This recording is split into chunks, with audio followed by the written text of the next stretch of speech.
Feel the air getting colder. Salut les douces. Allez, salut. Salut les douces. Aujourd'hui on se retrouve pour une vidéo, enfin un tag, une FAQ, blablabla. Vous, j'allais dire vous collez ça comme vous voulez. Sur des questions par rapport à mon année à l'étranger. Donc là ça fait une semaine, 2 semaines que je suis rentrée.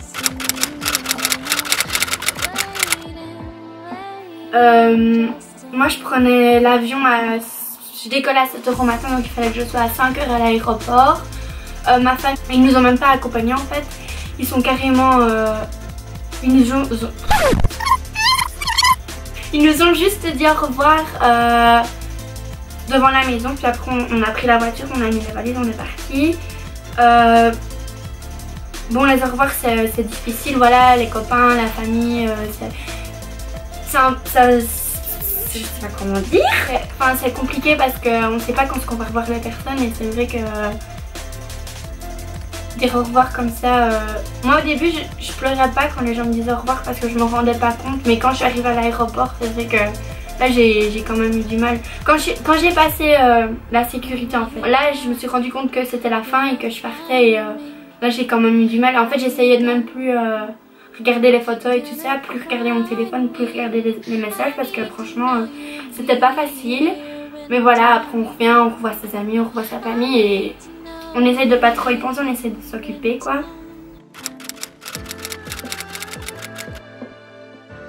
Je suis arrivée déjà, mes parents m'attendaient à l'aéroport. Bon, on était contents de se retrouver, mais moi je suis arrivée chez moi. En fait j'étais chez moi mais j'étais pas chez moi, genre je tournais partout. Mais voilà, les premiers instants c'était ça. Donc j'ai mis...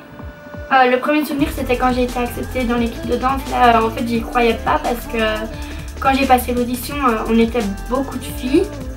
Je pense qu'on était bien, sans exagérer, on était bien 30 filles à passer l'audition et le niveau était super haut en fait et je me suis dit oh là là moi je vais me faire recaler quoi. Et en fait ce qui s'est passé c'est que on a appris une chorégraphie en 20 minutes et on devait faire un freestyle avant la choré puis freestyle après, pas arrêter quoi. Et moi je suis arrivée là, en fait on passait l'audition donc on a appris tout ensemble puis on sortait de la pièce, de la salle de danse et par trois on venait faire l'audition devant le jury, enfin devant la coach et des autres filles de l'équipe et tout. Donc c'était super intimidant et en fait ce qui s'est passé c'est que moi j'arrivais, j'ai complètement oublié la choré. Donc en fait tout ce que j'ai fait c'est juste danser, voilà. Je me suis dit oh là là j'ai complètement foiré. Et en fait j'ai reçu un appel 2 jours après comme quoi j'avais été prise. Ensuite ma rencontre avec Brandon parce que c'est vrai que c'est devenu quelqu'un de super important pour moi. Un super ami, c'est pas qu'une amitié de 10 mois, ça se voit, c'est une amitié forte. On s'entend sur tout, on se comprend. Et en fait il m'a aidé à m'ouvrir beaucoup plus. Ensuite le Grand Canyon c'est un super bon souvenir pour moi parce que c'est quelque chose que je voulais faire. Maintenant j'ai pas eu de chance parce qu'il faisait super gris mais bon voilà, je vous mettrai quelques photos. Quatrième souvenir, j'ai mis... Ah oui, quand j'ai été élue la most fashionable, donc ça veut dire la fille la plus à la mode de l'école. D'ailleurs, je vais vous montrer la petite photo.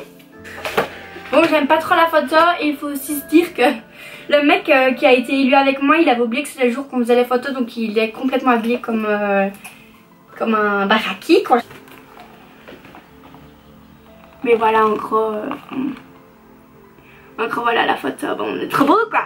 Ensuite le cinquième et dernier, j'ai mis belle balle de promo d'office, ça c'était un super bon souvenir. Donc j'ai mis les personnes parce qu'en fait la vie là-bas elle me manque pas vraiment. Mis à part que je faisais tout le temps quelque chose et j'étais jamais chez moi, donc tout le temps occupée. Qu'ici ben voilà, je suis plus chez moi. J'ai pas vraiment... sinon j'avais écrit la chaleur entre parenthèses parce que bon pour le moment en Belgique on a de la chance, il fait plutôt beau. Mais sinon je pense que la chaleur elle va me manquer. Les Américains sont tous gros, ça c'est pas vrai du tout. Sinon, un cliché vraiment qu'on pense vrai, c'est genre la table des pom-pom girls, les cheerleaders, elles sont super populaires. Ou alors la table des athlètes, puis les boutonneux et avec les lunettes ils sont à part, c'est pas du tout vrai. En tout cas moi je l'ai pas du tout ressenti comme ça dans mon école. Après ça dépend peut-être d'un établissement à un autre.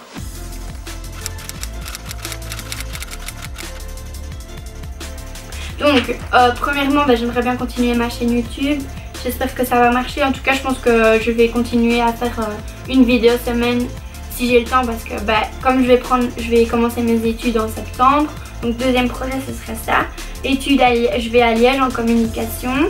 Dans le but si c'est possible de devenir reporter. Ouais, j'aimerais bien aussi devenir prof de danse. Mais pas en faire une profession, juste en fait dans un club, voilà, donner cours à les petites ou quoi le week-end, ça me plairait vraiment bien. Maintenant il faut voir si j'arrive à gérer études, danse, YouTube, ça fait beaucoup quand même, donc je sais pas.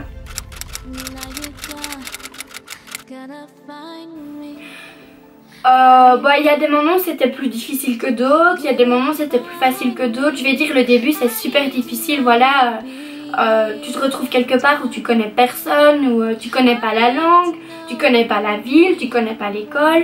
Ça fait beaucoup de je connais pas et peu de je connais. Donc ça, ma famille, surtout ma maman, ça me manquait beaucoup dans ces moments-là. Après, j'ai eu des petits coups de mou par exemple, parce que c'est vrai que la danse, je travaillais beaucoup. Tous les jours j'avais 2 heures d'entraînement et c'était du perfectionnisme à mort. Et moi je suis très perfectionniste aussi, donc j'avais en fait des baisses de morale, dans le sens où j'avais une perte de confiance en moi parfois. Et là dans ces moments là j'aurais bien voulu avoir mon père qui me donne un coup de pied aux fesses et qui me dise allez c'est bon, parce que j'avais beau les appeler, c'est pas pareil quoi, c'est pas la même chose, t'as pas le soutien physique. Et ça je pense que ça dans ces moments là ça m'a beaucoup manqué. Je n'ai pas écrit. Oh, pourquoi j'aurais bien écrit allez. La langue, c'est ce que j'ai dit avant. La langue, le fait qu'on connaisse personne. Mais un obstacle, c'est fait pour être sauté. C'est très bizarre. Surmonter, pardon. J'ai perdu mes mots.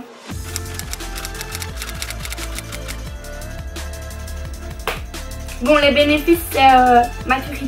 Un autre bénéfice, l'anglais d'office, maintenant je suis bilingue anglaise, donc je parle couramment anglais. Après un autre bénéfice c'est l'ouverture d'esprit. Je pense que quand tu fais une année à l'étranger, il faut que tu sois prêt à accepter que les gens vivent différemment de toi, et c'est pas parce qu'ils vivent comme ça que c'est moins bien. Je pense que vous l'avez deviné, c'est oui, un grand oui et un big oui. Voilà. Et merci beaucoup d'avoir regardé cette vidéo. Et voilà, c'est tout.